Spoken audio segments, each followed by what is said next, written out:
Hindi summarised video. पिछले 5 विषयों के बारे में हिंदी में बातचीत करेंगे हम।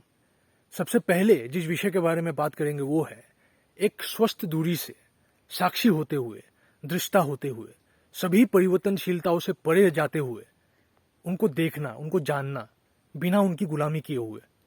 वैसा करते हुए हम एक आनंद के साथ एक हो पाते हैं, जो आनंद सभी परिवर्तनशीलताओं से परे होता है। हम उस आनंद के साथ एक हो जाते हैं। उससे अगला जो विषय था वो था जागृत अवस्था के बारे में।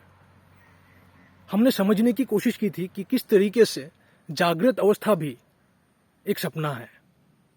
जिस तरीके से नींद में जब सपना चल रहा होता है, चलते वक्त सपना बिल्कुल सत्य सा लगता है, उसी तरीके से जब नींद टूट जाती है और हमें लगता है कि हम जागृत अवस्था में हैं और इस अवस्था में जो कुछ भी चल रहा है, जो भी अनुभव है, वो सब परम सत्य है, वो भी परम सत्य नहीं है, सदा परिवर्तनशील और क्षणभंगुर है। जिस तरीके से सपना क्षणभंगुर और सदा परिवर्तनशील है, जबकि ये दोनों ही अवस्था जब चल रहे होते हैं तब सत्य लगते हैं, जबकि ये दोनों ही सत्य नहीं है। इन दोनों में से एक भी परम नहीं है।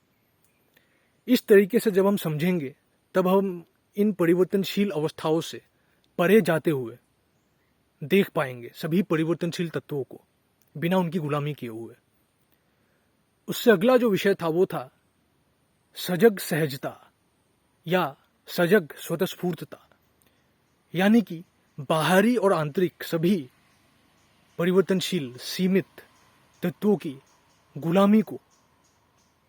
गुलामियों को सवाल किए हुए विवेक के सहारे जब हम एक सहज, एक स्वतःस्फूर्त जीवन जीने का प्रयास करते हैं, तब हम क्रमशः समाधान की तरफ बढ़ते रहते हैं, बिना बहानों के, बिना गुलामी के बहानों के। उससे अगला जो विषय था वो था slavery in the name of freedom, यानी कि आजादी के नाम पे, मुक्ति के नाम पे गुलामी।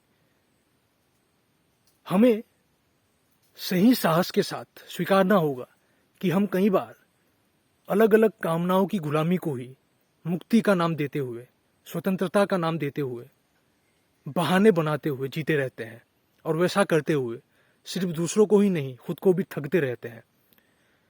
गुलामियों को सवाल करना है, और सवाल करते हुए, उनको समझते हुए, कामनाओं की गुलामी से जरूरी सीख भी लेते हुए उन गुलामियों से निकलना है, मुक्ति की तरफ अग्रसर होना है, विवेक के सहारे, सजगता के सहारे, सही साहस के साथ। उससे अगला जो आखिरी विषय था वो था फ्रैंकनेस और टॉक्सिसिटी, यानी कि बेबाक होना या जहरीला होना। कई बार हम में से कई लोग अपने आप को बेबाक मान लेते हैं और अपने आप को बेबाक घोषित कर देते हैं, जबकि असल में हम बेबाक नहीं होते हैं। हम कामनाओं की गुलामी के शिकार होते हुए अपने आंतरिक जगत के कचरों को दूसरों की तरफ फेंकने लगते हैं। कभी भी कुछ भी बकवास करते रहते हैं बिना विवेक के, और उन बकवास को, उन विवेकहीन कदमों को फ्रैंकनेस या बेबाक होने का नाम देते हैं।